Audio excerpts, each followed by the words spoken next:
సింహం సింగిల్ గానే రావాలి, ఓడిపోయినా పర్లా. ప్రజారాజ్యంలో నీ అన్న ఎట్లా వచ్చినాడు, విజయ్ ఎట్లా వచ్చినాడు, ఎన్టీ రామారావు గారు ఎట్లా వచ్చినారు, జగన్ గారు ఎట్లా వచ్చినారు. ఇది ఈక్వేషన్స్. ఓడిపోతే ఓడిపోతావు అబ్బా. బీజేపీ 2 సీట్లతో సెంటర్ లో అడుగు పెట్టింది. ఈ రోజు 3 సార్లు సెంట్రల్ ని శాసిస్తుంది. ఎట్లా? ఎట్లయినా పర్లా. ఈక్వేషన్స్ స్టార్టింగే, మొదటి అడుగే తప్పటడుగా కాకుండా గొప్పగా ఉంటే దాని విజయం ఎలా ఉంటుందంటే విజయ్ గారి గెలుపులాగా ఉంటుంది. ఈ రోజు జగన్ గారి ఫోటో ఆయన చూపిస్తూ 40 మంది అరెస్ట్ అయ్యారు కదా, అంటే 40 మంది చనిపోయారు కదా అని నన్ను అరెస్ట్ చేద్దాం అనుకున్నటువంటి నా ప్రత్యర్థులకి, నన్ను అరెస్ట్ చేస్తే నేను సిద్ధంగా ఉన్నా. తెలిసి జరిగినా తెలియక జరిగినా నా ఆధ్వర్యంలో జరిగిన తప్పుగా నేను భావిస్తున్నా. కానీ అప్పుడున్న ప్రభుత్వం ఎందుకు లాండ్ ఆర్డర్ని పరిరక్షించలేకపోయింది? అంతమంది చావుకు కారణమైంది అంటే అక్కడ లాండ్ ఆర్డర్ ఫెయిల్యూర్ అయినట్టే కదా. అయినా సరే మీ తప్పుకు కూడా నేనే శిక్ష అనుభవిస్తా. ఎందుకంటే చనిపోయింది నా మనుషులు కాబట్టి, నా అభిమానులు కాబట్టి నేను జైల్లో ఉండడానికి సిద్ధంగా ఉన్నాను అంటూ సెంట్రల్ ఎన్ని ఇబ్బందులు పెట్టినా, అక్కడ ఉన్న ప్రభుత్వం ఎంత ఇబ్బందులు పాలు చేసి ఐటీ సోదాలంటూ ఎంత ముందుకు తీసుకెళ్ళా, తన తప్పుని తానే ఒప్పుకుంటూ తను చేయని తప్పుకు కూడా తన శిక్ష అనుభవిస్తున్నానన్నటువంటి వ్యక్తిని ప్రజల మనసును గెలుచుకున్నాడు సార్. చనిపోయిన 40 కుటుంబాల వాళ్ళందరూ కూడా వచ్చి విజయ్ గారి గెలుపుకు కారణమవుతూ ఈ చనిపోయిన వాడి ఆఖరి కోరిక మిమ్మల్ని సీఎంగా చూడాలని అంటూ, అరే నువ్వు రాళ్ళేసి కొడితే ఆ రాళ్లతో ఇల్లు కట్టినటువంటి వ్యవస్థ చూసినారా? ఆ రాళ్లతో ఇల్లు కట్టినాడు. నువ్వు విసిరేసిన రాళ్ళు ఎన్ని వేయి తన చుట్టూ ఒక ప్రహరీ గోడగా అలమర్చుకున్నాడు.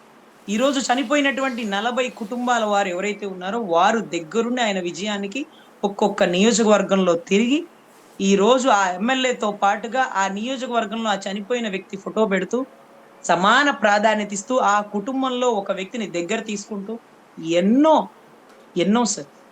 అంటే దాని అర్థం ఏంటంటే ఈ రోజు మనం జగన్ గారిని చూసినా, విజయ్ గారిని చూసినా, జయలలిత అమ్మని చూసినా, ప్రజారాజ్యంలో చిరంజీవి గారిని చూసినా, అప్పట్లో ఎన్టీ రామారావు గారిని చూసినా, వీళ్ళందరూ కూడా ఎంత కష్టమైన సింగిల్ గా వెళ్ళారు సార్. వాళ్ళ అదృష్టం ఏకదం ఎన్టీ రామారావు గారు సీఎం అయిపోయారు, వాళ్ళ అదృష్టం ఏకదం విజయ్ గారు సీఎం అయిపోయారు. కానీ ప్రజారాజ్యంలో చిరంజీవి గారు గాని, లేకపోతే ఇక్కడ జగన్ గారు గాని పోటీ చేసిన వెంటనే సీఎం అవ్వలేకపోయారు.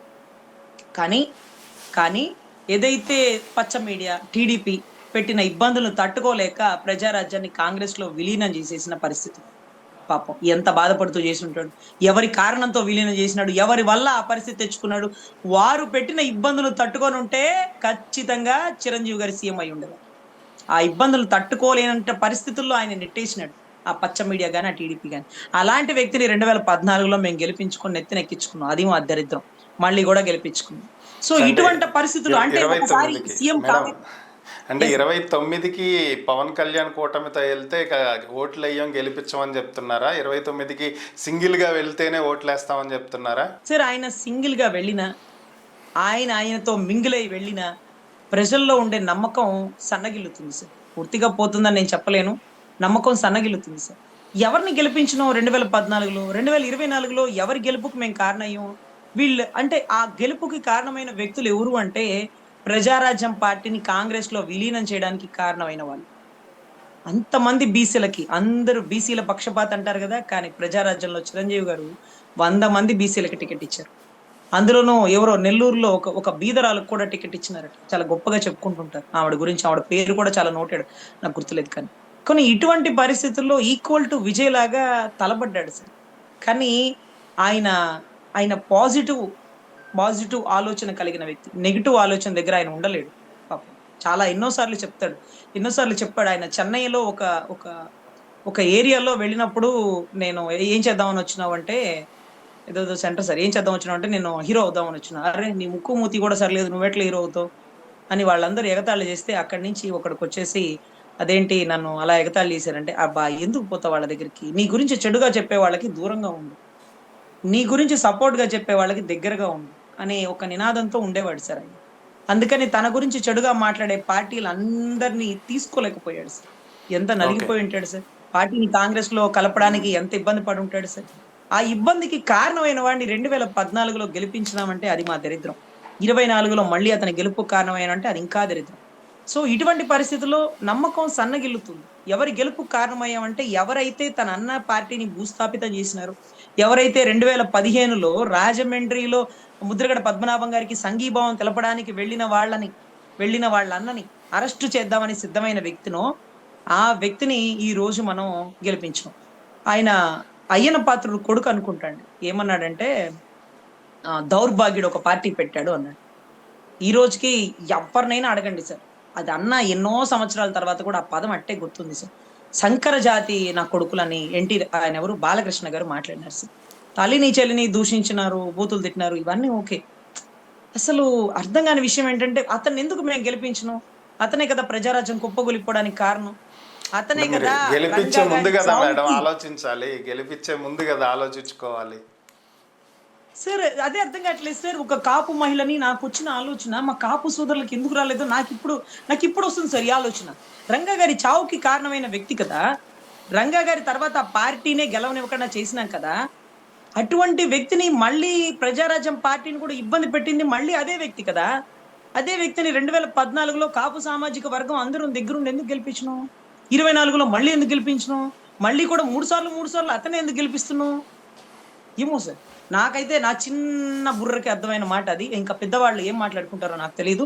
కానీ విజయ్ గారు వెళ్ళిన స్ట్రాటజీ ఎన్ని కష్టాలు ఎదుర్కొన్నా సరే, ఎంత మంది ప్రలోభాలు పెట్టినా సరే, ఎన్ని కేసులు వేసినా సరే, ఎన్ని తప్పులు ఎత్తి చూపించినా సరే, సింహం సింగిల్ గా వచ్చిద్ది. ఓడిపోయినా గెలిచినా నేను ఒంటరిగా వెళ్తాను.